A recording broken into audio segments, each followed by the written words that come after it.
Next concept to be discussed in this class is telescope. So the telescope is very familiar for us. Using telescopes we can see very distant objects. We can also see some planets. We can also see the Saturn, and we can also see Jupiter. We can also see Mars. We can also see Moon with the help of these telescopes.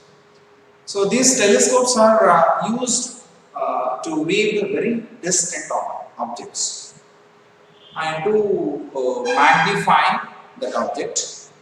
When you see an object through the telescope, it will be magnified, however may be the distance.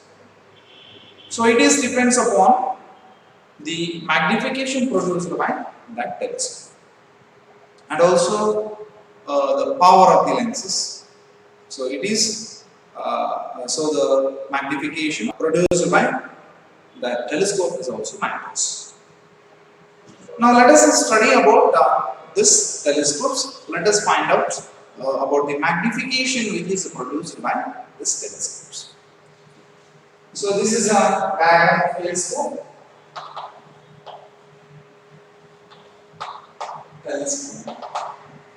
And this telescope has two lenses. One lens is called objective. This another lens is called eyepiece.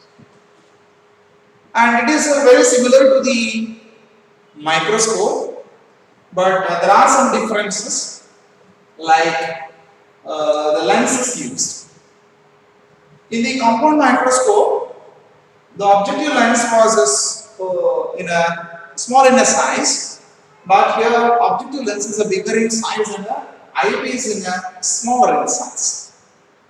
So in other words, what we can say is, objective has a larger aperture than the eyepiece.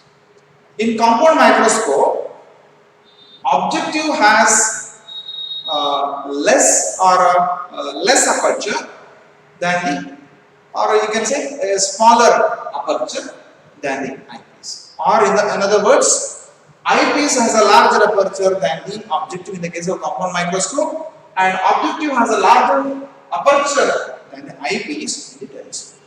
So this is the difference in telescope and in the compound microscope. And one more factor you can say, in compound microscope there was a term L, but here there is no term here like L, but here L is the sum of F0 and F. So if you take the distance from optic center of objective to the optic center of the eyepiece, then that will be called as L. So L is equal to F0 plus F2. Okay, this is in the case of telescope. So let's see. See, this is a ray from a distant object. A ray is coming from distant object. The object is at a long distance. So the ray is coming from it and it is falling on this object. And after falling on it, it will undergo the refraction.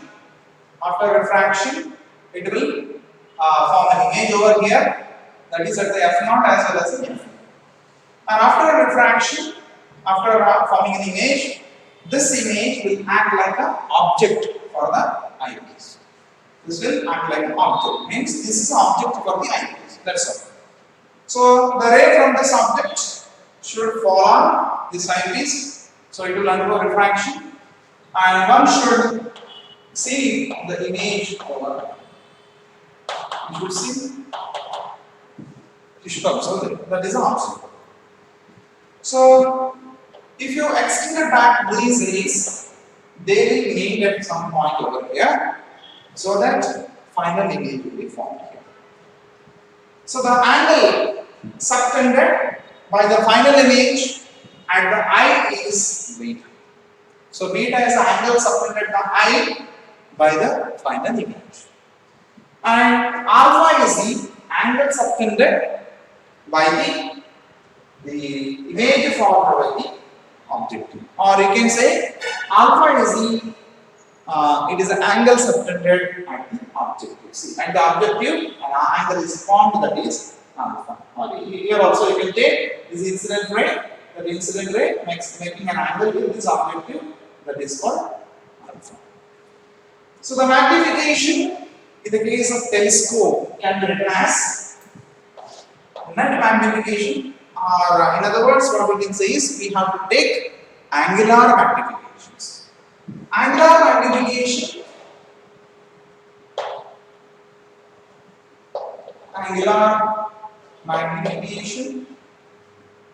of the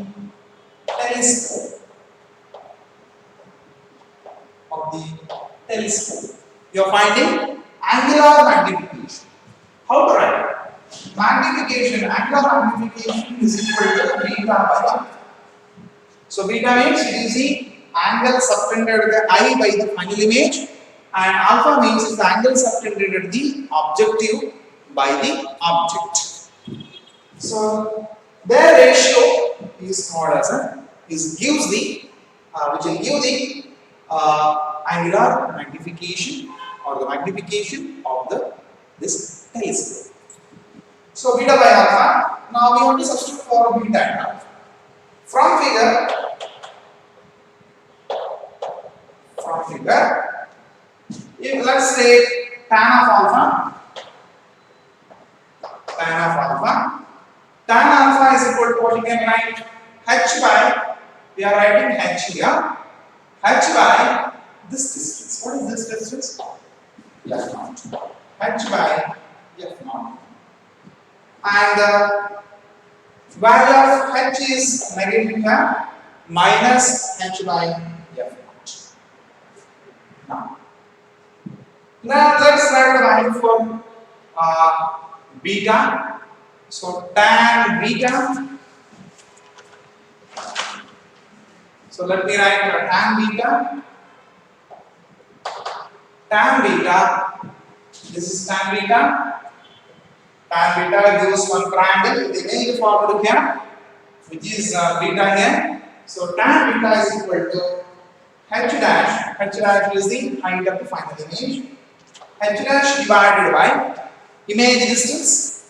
What will be the image distance? V. Let's say V is the image distance. And this is the direction of ray. That's why h dash is in the below the principal axis, and V is opposite direction to the direction of incident light. Right? That's why both are negative. And let us substitute the value for h dash. Let the minus outside, minus V. Let's write h dash as h into V by U. We know that h dash m is equal to h dash by h, which is equal to V by U. That's why if you equate h dash by h is equal to V by U, then you can write h dash is equal to h into V by U. H into V by U. You can write this. So here negative they cancels, and V cancels. You left with h by U. Now let's substitute the value for U. U means what? It is our object distance. Here the object is formed at F here, for the height it is forming at F from the optic center. So h by Fe, because we are calculating the distance from the optic center. Fe, and it should be minus. See, this is a minus. We are not putting the sign for h because already we put the sign for h dash, and we have substituted the value for h dash. That's all. So h by minus f. This is equation number 1. This is equation number 2. Hence, let's write 1. Hence, 1 implies beta by alpha. So here, if the angles are very small, that means the alpha and beta are very small, then you can directly write this as a beta itself. That's why beta by alpha is equal to h by minus Fe into alpha is equal to minus h by F0. So minus F0 by h. So minus cancels, h cancels. That's why m is equal to M is equal to F naught by. So this is the formula for magnification of the or magnification produced by the telescope, which is equal to M is equal to F naught divided by F. So this is about telescope. So if you look at the equation, we can increase the magnification by making the F large. We can make this by making the F larger. You can make by decreasing by decreasing the value of Fe or by increasing the objective. If you increase F naught of this objective, you can raise the value, or by decreasing the value of F. See, you can make a telescope which having a very high value focal length. If you have done like, for example, you can use the objective which having a very large focal length.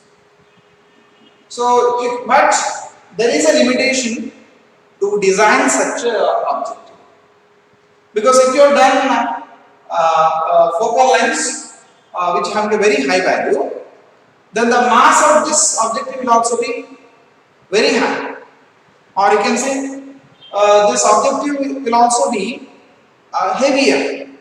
That's why supporting such a lens will be very difficult, or keeping or fixing such a objective will be very difficult. That's why this is a kind of problem is faced by telescope design. That's why instead of using the objective, they will go for the mirror. They will use a reflecting mirror instead of this lens, because if you are using such a objective which has a higher focal length, it will be so heavier. That's why maintaining such a lens is very difficult. That's why we go for spherical mirrors. So by using the spherical mirror, we can get the same effect, and that spherical mirror will not they will not have much mass than like the objective, and we can also use the same quality, same optical quality of the mirror instead of objective, and it will be not so expensive. That's why instead of the objective, some of the telescopes use mirrors, and such telescopes are called as reflecting telescopes. So they will use mirrors and they undergo the reflections. So such telescopes are called as reflecting telescopes. That is another kind of a telescope. And in the reflecting telescopes also, there are some problems like a chromatic aberration and a spherical aberration. Chromatic aberration means it is a not clear visibility of the image.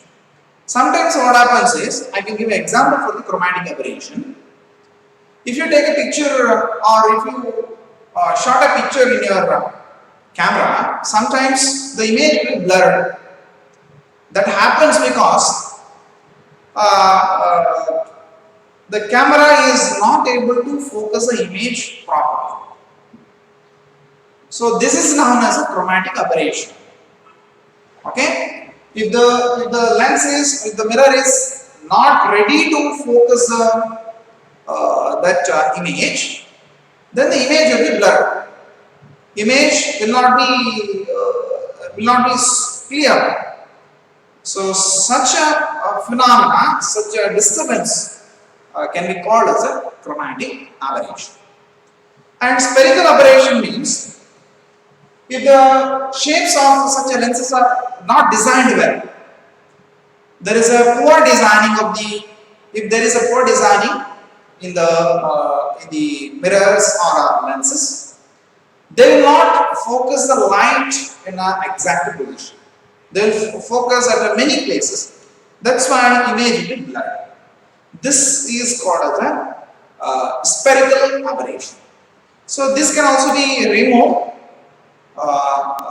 and such telescopes which using the mirrors are called as a reflecting telescopes. And one more telescope is there which is called as a Casagay Telescopes, and that telescopes uses secondary reflecting mirrors. There is one more telescope I told you which is called Cassadine Telescopes. Actually, it is named after invented by a scientist. So, in memory of his name, it is named like Cassadine Telescopes, which uses a secondary mirror. So that's why these telescopes are called as Casagay Telescopes.